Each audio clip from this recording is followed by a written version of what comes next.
My fiancé James, who is a 28 years old male and I am a 26-year-old female, just got engaged, and we were over the moon about our upcoming wedding. We were deeply in love and ready to embark on this lifelong journey together. However, a recent incident involving my future in-laws has made me question our entire relationship. To provide context, James and I both hail from working-class backgrounds, but our family dynamics are starkly distinct. My parents taught me to work hard and be independent, fostering a sense of self-reliance. They never interfered in my life unless I specifically asked for their help. I had been working ever since I was 16 years old and moved out of my parents' house when I was 18 to stand on my own 2 feet. In contrast, James' parents followed a very hands-on approach. From an early age, they instilled in him the importance of adhering to their values and traditions. If he didn't follow their rules, then he was harshly punished. Growing up, James found himself subject to their continuous attempts to control his life. His parents believed in dictating every move he made. This control extended beyond just the typical guidance parents offer. It bordered on a level of interference that left little room for James to make decisions independently. They controlled his financial situation as well. His parents controlled how much money James spent from his income every month. When I first got to know James, he was upfront about his parents right from the start. Back then, we were just casually dating, so I didn't give it much thought. But as things started to get more and more serious between us, I started to realize the hold his parents had over him. His mom had this routine of calling him every night at 8 p.m., insisting that he return home for dinner with the family. Even when James tried explaining that we had plans and we were just going to grab a bite, she'd shut it down. Her response was always a firm no, accompanied by a reminder that he had to come home or else he would be kicked out. Another example would be when James called me one day in obvious pain. He was dealing with a severe stomachache and had been suffering the entire day. Shockingly, his parents insisted that a trip to the hospital was unnecessary, convinced that modern medicine wouldn't be of any help. Moreover, they actively discouraged him from spending money on medical bills. I couldn't wrap my head around how they could watch their son be in pain and not do anything about it. I had to leave work and rush to his place to get him to the hospital in time. This was very weird for me, as I had never seen an adult being so tightly controlled in life. When I asked James about the reason behind his parents' behavior, he shared that both of them had grown up in a cult. The strict rules from their upbringing seemed hard for them to let go of and change. While I couldn't fully grasp the situation, I recognized it wasn't my role to interfere or pass judgment on his family. As our relationship deepened, we wanted to spend more time with each other and eventually decided that we would move in together. I had my own apartment, while John resided with his parents. We settled on him moving in with me. Little did I know that it wasn't as easy as it seemed. James's parents were furious upon learning that he planned to move out, and their anger was directed more at me than at James. They invited me over for dinner so they could talk with me. When they brought up the subject, I stood my ground despite being nervous. I firmly told them that James and I were in love and deserved to have our own space. Linda, James's mom, made it clear that she disapproved of our relationship because, according to her, women shouldn't be breaking up family. James's father, Robert, proceeded to inquire about my life, family, and career. I answered them all with honesty. To my surprise, his dad then turned to John and commented that his issue with me was because I am a career woman. His father then loudly stated that he didn't want his son to be involved with a selfish woman like me, who wasn't taught by her family to put men over my own needs. I stared at Robert, wide-eyed, trying to comprehend the judgmental words coming from him. His father continued that I was the devil for forcing his son to move away from his parents. He said how James was supporting both of them with their money, and I had no right to ask him to move in with me. I had kept quiet out of respect for James, but their comments were starting to bother me. Thankfully, this is when John interjected to say that this wasn't true and he loved me, so the plan to move in with me was completely his decision. I nodded and firmly announced to both of them that John was an adult and it was his decision to move out if he wanted to. I then told Robert that I respected his opinion about his son, and James could always continue to help them financially, even if he wasn't living with them. James then took my hand and announced that he was going to go through with this decision, and it was final. I could see Robert's and Linda's disdain on their faces. They looked at him with disappointed expressions. I couldn't help but feel proud of him for standing up for himself. Since James moved into my place, our lives have become much more simpler. Over the last few years, I have witnessed a positive change in him. He's no longer reliant on his parents for every decision. We live in our own little cocoon, shielded away from his parents and their judgments. While his mother still continues to call him at 8 p.m. daily like clockwork, I have learned to live with it. James sends money to his parents every month, like the good son he is. Over the years, James has come to spend more and more time with my family. My parents are much more laid back and absolutely adore James. He is always pleasantly surprised by how supportive my parents are and has grown to enjoy their company. It's been a delightful shift from the judgmental atmosphere he was accustomed to. My brothers love inviting John on their weekend fishing trips. Overall, James has blended well with my family. Now, coming on to the incident in hand. After we got engaged, we shared the news on social media and called our parents. My parents were overjoyed and my mom dove right into wedding plans. On the other hand, James appeared to be having a heated discussion with his parents. I couldn't catch the details, but I figured they had some concerns about me as usual. I decided to trust James to handle it and opted not to get involved in the conversation. Since that phone call, James appeared more subdued. I questioned him multiple times, sensing something was amiss, but he continued to deny any issues. I didn't think much about it until last week, when he told me that his parents wanted to come over for lunch. I was taken aback because, in recent years, they had neither visited us nor acknowledged my existence. Nonetheless, I felt happy, thinking that perhaps now that I was going to be their daughter-in-law, they wanted to sit down and get to know me better. On the day they were supposed to have lunch with us, I took a leave of absence from work so I could prepare a grand meal for his parents. I cooked an array of dishes, including a hearty lasagna, flavorful roasted vegetables, and a decadent chocolate cake for dessert. My aim was for them to be thoroughly impressed with my cooking skills and hopefully never question my ability to take care of James in the future. Upon their arrival, I greeted them warmly and welcomed them in. They appeared awkward and out of place and looked around my house disapprovingly. I noticed that James seemed more nervous than usual, which was understandable, as they had never been to our place. They didn't talk much, and we had our meal quietly. James's mother did make a few comments on how she disliked my dishes, yet continued to wipe the plate clean. I politely apologized, trying to keep the atmosphere as pleasant as possible. After the meal, Robert asked if he could take a tour around the house, to which I readily agreed. We strolled through each room and he examined them closely. Then we all settled in the living room. Robert cleared his throat and asked me to show him my finances. I looked at him curiously, struggling to grasp his request initially.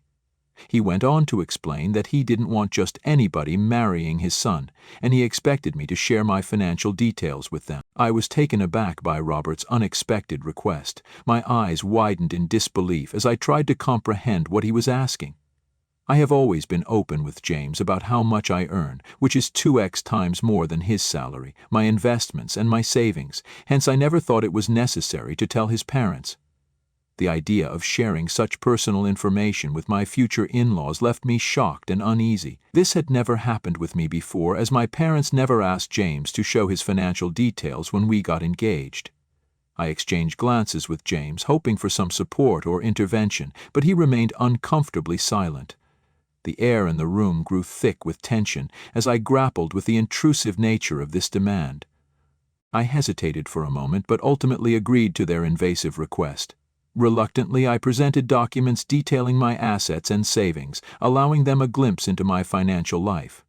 I watched as Robert and Linda's eyes widened in surprise, and I couldn't help but feel a tinge of pride.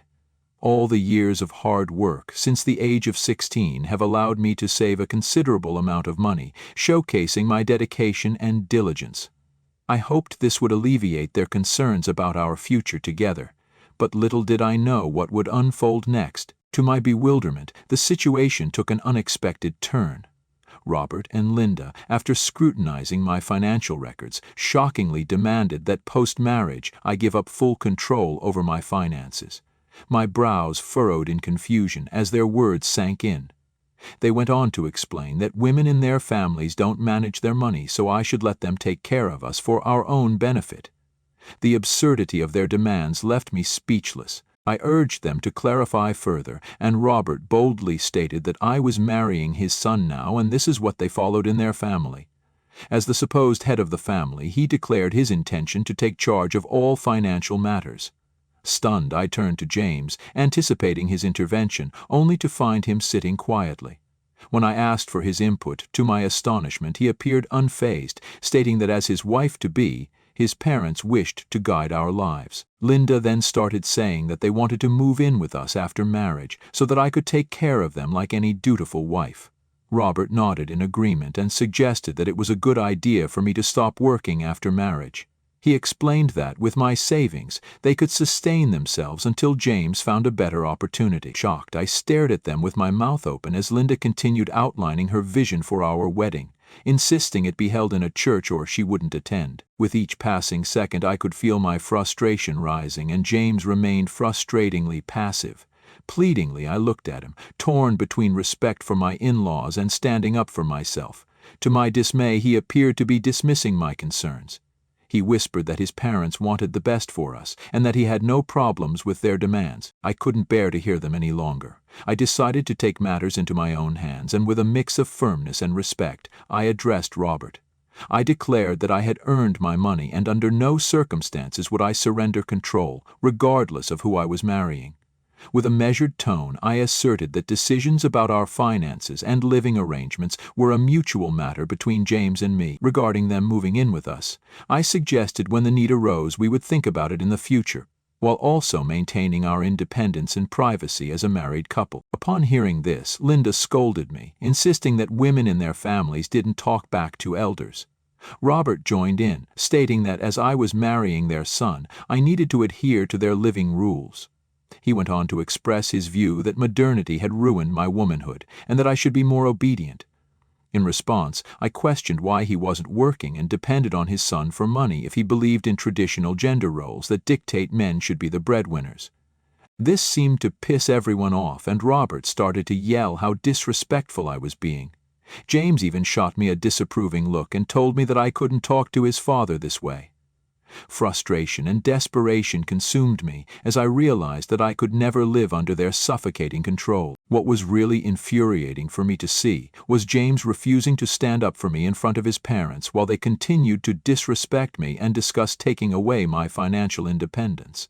He seemed to have drastically changed, and I had no guarantee that he would have my back after our marriage. In a final plea, I asked James if he genuinely supported his parents' stance. James took a deep breath and expressed his desire to start a family with me after marriage, but insisted that if I continued working, our children would turn out like me. I looked at him in disbelief as he argued that our kids wouldn't respect him if they found out that I was earning more than him, so I needed to give up on my career and focus on our family. Robert and Linda nodded along in agreement. Frustration and disbelief overwhelmed me. I couldn't comprehend that James was willing to prioritize outdated expectations over our relationship. I looked at him, feeling a sense of betrayal as he stood by his parents' regressive views. Unable to accept a future where my independence was compromised, I took a deep breath and, with a heavy heart, I finally said, "I want to call off the wedding." Wide-eyed disbelief painted Robert and Linda's faces as my words sank in. They immediately started to blame me for shattering their perfect family vision, and how as a woman I needed to respect their family traditions and rules without any questions. Unyielding, I demanded James and his parents leave my house, otherwise I would call my family and the police on them. James started to plead, but I firmly asked him to leave with his parents. They eventually left in a huff. Since this incident, I have been feeling really guilty about what happened, yet deep down, I know that I have taken a stand for myself. Am I the a-hole for breaking things off with my fiancé because I didn't want to give up my financial freedom? Update 1. Since I broke off my engagement 2 days ago, I have spent all my time crying. I called my parents and asked them to come over so we could urgently talk. My family rushed over to my apartment in concern. The concern deepened when I opened the door, my face marked with tears. As I spilled the troubling news to my parents, their faces mirrored a mix of concern and empathy. My mom, usually the optimist, wore a furrowed brow as she absorbed the situation. Dad, a man of few words, wore a stern expression but offered a comforting hug. He reassured me, expressing how fortunate James's parents were that he wasn't there. Otherwise, they would have faced his wrath. I couldn't help but smile, knowing my parents would have swiftly dealt with the situation. My brothers, having developed a camaraderie with James over the past few years, were visibly stunned by the news. Their expressions revealed a mixture of shock and disbelief as they grappled with the unexpected turn of events. Despite their initial surprise, they promptly expressed that I did the right thing, offering comfort and assuring me of their unwavering support during this challenging period. As we continued to discuss the situation, I was relieved to see that I wasn't alone in my shock, as my family members too were taken aback by James' sudden change in behavior. I have been worried that I had missed these signs when we dated, but it was evident that James had skillfully concealed this aspect of himself until now. Questions flowed naturally from the specifics of James' changed behavior to the unexpected demands put forth by his parents. We collectively expressed our surprise at witnessing a side of James we hadn't anticipated, especially in supporting his parents' unreasonable requests. The conversation swirled around the events that transpired, with each family member voicing their concerns and thoughts on the matter. Since the incident, my family has been incredibly supportive. My brothers suggested packing up James' things so they could drop them off at his parents' place, ensuring he doesn't have a reason to return here. My dad offered to change all the locks and install a camera at my doorway so if his parents come back I can notify them or the police right away. Meanwhile, I have been bombarded with messages and calls from James, each one filled with a mix of apologies, pleading, and frustration. His parents joined the chorus, sending messages expressing disappointment and attempting to guilt-trip me into reconsidering. The constant notifications have created a whirlwind of emotions, but amidst it all, I am holding on to the decision I made for my own well-being. Update 2. James's parents have been arrested. My hands are shaking as I am writing this, as they have just been arrested a few hours ago. A week after our breakup, while I was still trying to heal from the emotional aftermath, I heard a doorbell ring today. I noticed through the security camera that James's parents were at my doorstep. I asked them to politely leave as I didn't want to discuss anything with them. They pleaded that they were here just to talk and urged me to hear them out for the last time. I quickly texted on my family chat that his parents were at my door, and my dad replied that he was on his way to my place. Feeling confident that he was coming over, I foolishly, against my better judgment, I let them in. As his parents stepped inside, I felt even more anxious and just wanted them to leave after saying their piece. They started by apologizing to me, which completely surprised me. I politely waited for them to explain themselves, and Linda expressed remorse over her earlier criticisms of my cooking. Robert then asked me if his demand to see my finances had made me uncomfortable. I nodded, and he attempted to justify their intrusive request. They tried to sound nice, but it still felt like they wanted to control things. They kept on talking, justifying why they felt the need to control my finances. Their explanations were frustrating, claiming it was for our own good, but it only made me angrier. They insisted on their right to dictate our lives, throwing reasons at me that sounded more like excuses for their overbearing behavior. Linda insisted that, as a woman, my main focus should be on raising children and managing the household, while James should be the sole breadwinner. It was so absurd that I couldn't help but laugh in frustration.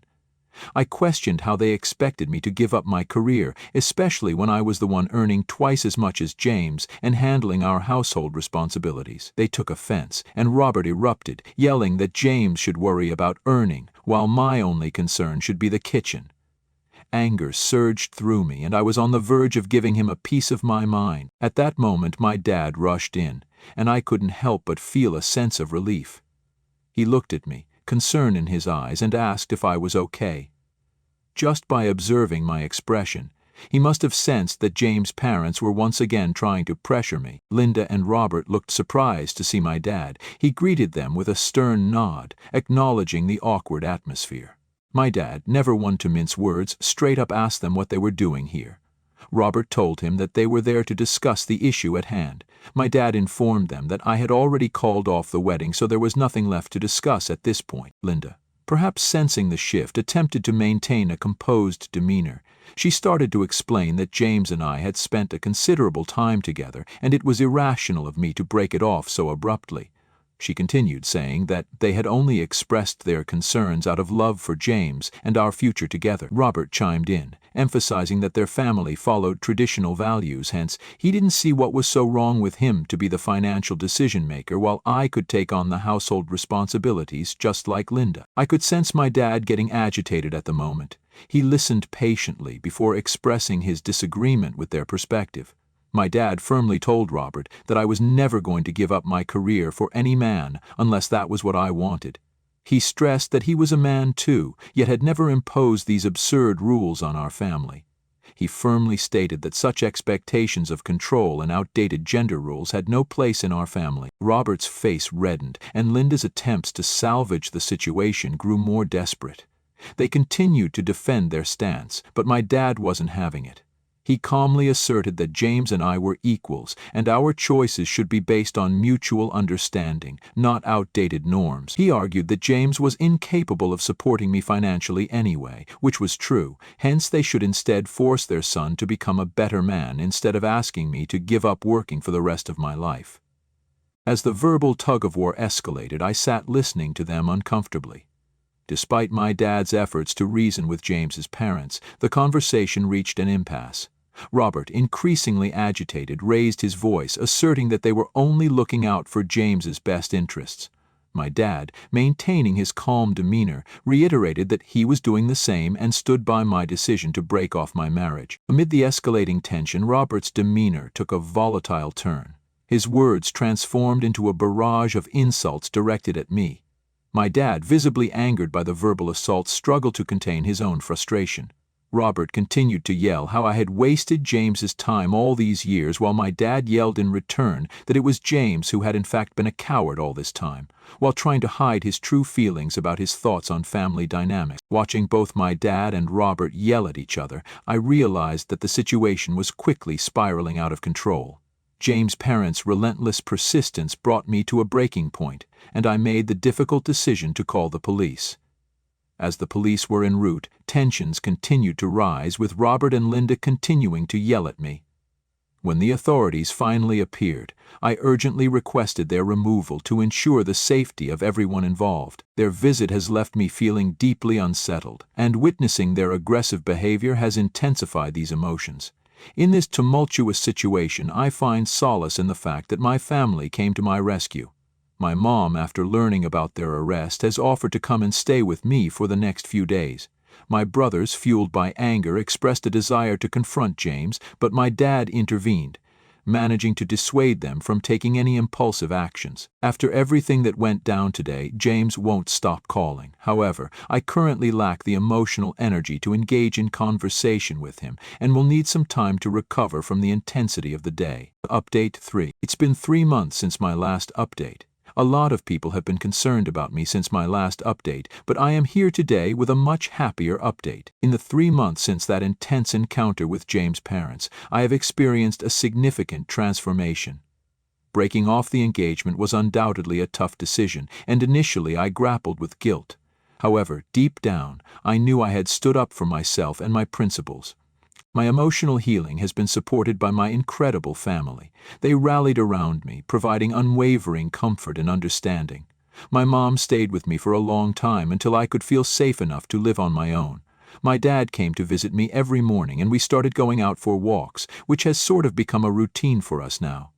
I love spending time with him during our walks. My brothers help out wherever they can, and their actions speak louder than words, reaffirming that I am not alone in my decision. James has continued to reach out, his messages flooded with apologies and pleas. He explained that after our engagement he was gaslighted by his parents and he went along with their demands. He urged me to reconsider, saying that this won't ever happen again. However, I have stood firm in my decision and let him know that I am done with him and his family. I have blocked all of them, making sure that they can never disturb my mental peace ever again. As for my career and financial independence, I have been thriving. The incident reinforced my commitment to maintaining control over my finances. I have excelled in my job, embracing the sense of empowerment that comes with financial autonomy. I have also found solace in reconnecting with friends and pursuing personal interests. The support network around me has been instrumental in my journey of rediscovering myself as a single gal after so long. Looking back, I recognize that breaking off the engagement was the right choice. It allowed me to reclaim my agency, prioritize my happiness, and foster personal growth. If there's any advice I could give to any young woman reading this, it's never to let anyone control you in the name of love.